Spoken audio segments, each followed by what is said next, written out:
Welcome to bird media. నేను మీ పవన్ కృష్ణమూర్తి. ఆఫ్ఘనిస్తాన్లో ప్రస్తుతం పరిస్థితులు మళ్ళీ ఉద్రిక్తంగా మారాయి. అధికారంలో ఉన్నటువంటి తాలిబాన్ మరియు పాకిస్తాన్ ఆర్మీ మధ్య సరిహద్దు ప్రాంతాల్లో ఘర్షణలు పెరుగుతున్నాయి. ఇరుపక్షాలు ఒకే కారణాన్ని చూపిస్తున్నాయి: ఉగ్రవాదం. తమ దేశంలో జరుగుతున్న దాడులకి ఆఫ్ఘనిస్తాన్ భూభాగం నుంచి పనిచేస్తున్న ముఠాలే కారణమని పాకిస్తాన్ ఆరోపిస్తోంది. కానీ ఇదే సమయంలో ఒక పెద్ద ప్రశ్న ఎదురవుతోంది. దశాబ్దాలుగా భారతదేశం మీద ఉగ్రవాదాన్ని ఆయుధంగా వాడుకున్నది ఎవరు? భారతదేశం మీద ఉగ్రవాదాన్ని వ్యూహాత్మకంగా పాకిస్తాన్ ఎన్నో ఏళ్లుగా తన విదేశాంగ విధానంలో భాగంగా ఉపయోగించింది అనే ఆరోపణలు కూడా ఉన్నాయి. లష్కర్ ఈ తాయిబా, జైష్ ఏ మహమ్మద్ వంటి సంస్థలు భారత్లో పలు రకాల దాడులకు పాల్పడ్డాయి అనేది అంతర్జాతీయ వేదికల మీద నిరూపణ కూడా అయింది. కానీ ఇప్పుడు అదే పాకిస్తాన్ తన సొంత భూభాగంలో తెహ్రిక్ ఏ తాలిబాన్ పాకిస్తాన్ టీటీపీ దాడులతో తలమునకలయ్యింది. ఒకప్పుడు వ్యూహాత్మక ఆస్తిగా భావించినటువంటి ఆ మిలిటెంట్ నెట్వర్క్ ఇప్పుడు తిరుగుబాటు రూపంలో తమకే ముప్పుగా మారింది అని విశ్లేషకుల అంచనా.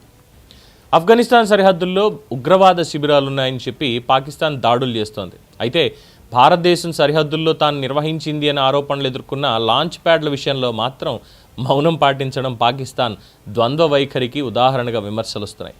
పొరుగు దేశాల్లో అస్థిరత సృష్టించడం ఒక విధానం అయితే, అదే పరిస్థితి తమ దేశంలో ఏర్పడితే అంగీకరించలేకపోవడం పాకిస్తాన్కి ఇప్పుడు చిక్కుగా మారింది. ప్రస్తుతం టీటీపీ ఆఫ్ఘాన్ భూభాగం నుంచి పాకిస్తాన్లో దాడులు చేస్తోందని ఇస్లామాబాద్ ఆరోపిస్తోంది. ఆఫ్ఘనిస్తాన్ ప్రభుత్వం తమకు సహకరించడం లేదని కూడా చెప్తోంది. కానీ గతంలో భారతదేశం మీద దాడుల విషయంలో వచ్చిన ఆరోపణల్ని పాకిస్తాన్ ఎప్పుడూ తిరస్కరిస్తూనే ఉంది. ఇదే ప్రశ్న ఇప్పుడు అంతర్జాతీయ వేదికలపై తిరుగుతోంది.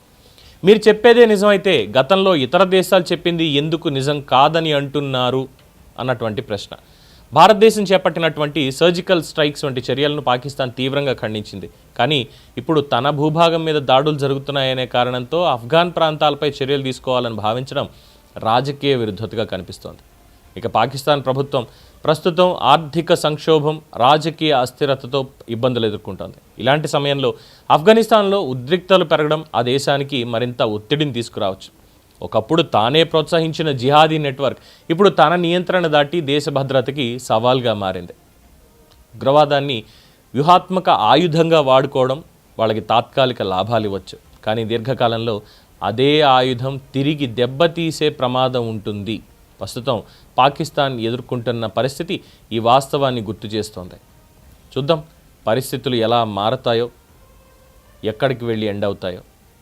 పాముకి పాలు పోస్తే విషం కక్కుతుంది అని సామెత చెప్తారు కదా, అలాగే తాను పెంచిన పాము తననే కాటేస్తుంటే విలవలలాడుతోంది పాకిస్తాన్.